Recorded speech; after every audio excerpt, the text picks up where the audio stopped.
back. I'm Casey Campbell, Great Lakes Post with you, and we are pleased to be joined by Derek Kraus, the driver of the number 19 Toyota for Bill McAnally Racing, or McAnally Hillman Racing, Heilman Racing. I don't know. How's it going, man? Good. How about yourself? I'm doing well.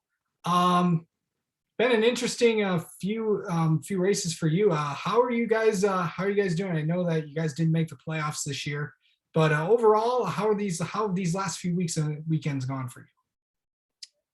Yeah. I mean, our goal was to make the playoffs, but of course that didn't happen. But that's part of racing. I mean, this year's kind of been a up and down year for sure.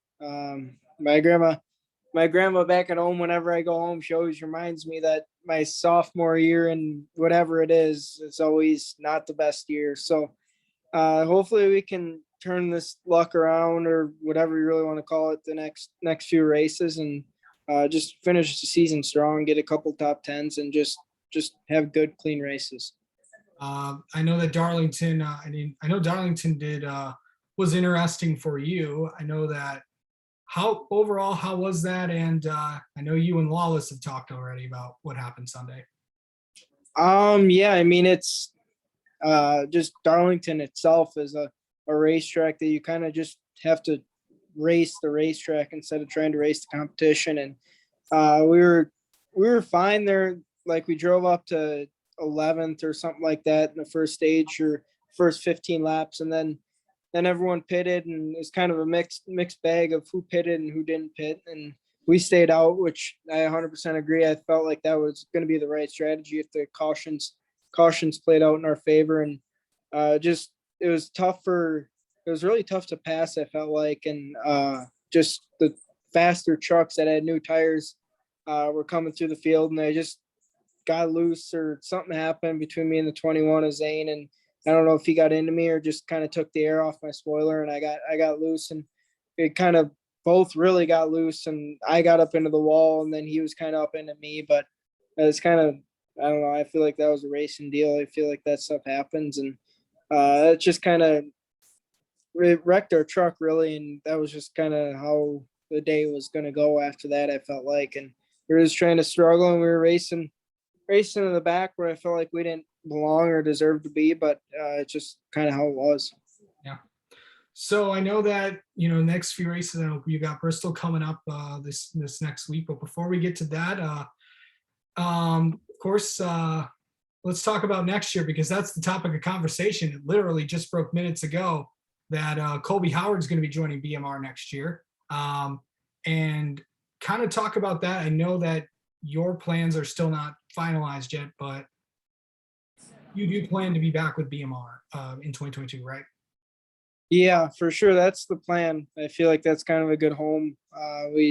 I've built a great relationship with Bill, and then his family, and everyone that works at BMR on the West Coast. And I feel like it's a great fit for me, and being able to build a relationship for the past 6 years that we've been together has meant a lot to me, and kind of become like family. So I feel like that's a great relationship. And then having a second truck is just another tool that we can use. We can both bounce ideas off of each other, Colby and I.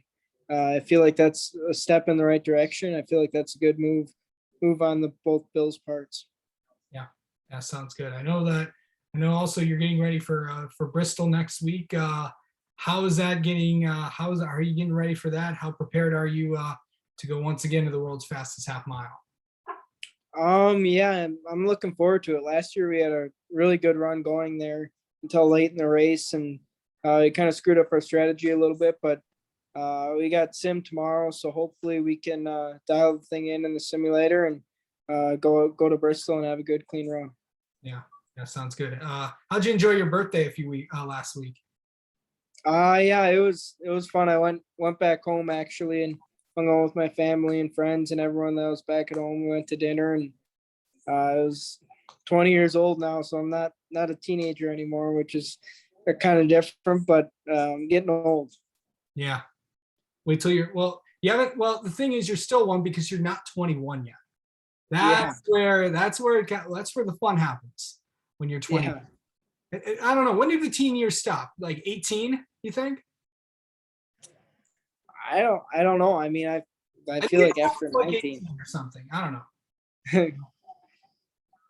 Did you do it? Did you do anything fun? Did you go out to eat or something? Did you go on the lake or Oh something? yeah. Wisconsin? Yeah, we went out to eat for my birthday. We always go to Texas Roadhouse. That's a place that I like going to, and it's just I don't know. I like going there and eating.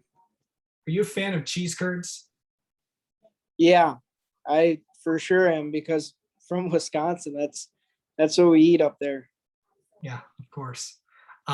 Good stuff as always. Well, enjoy being 20 years old. Your 20s are the best time of your life. I mean, I'm 26, so it's fun stuff there. But anyway, Derek, thanks for taking some time and talk with us.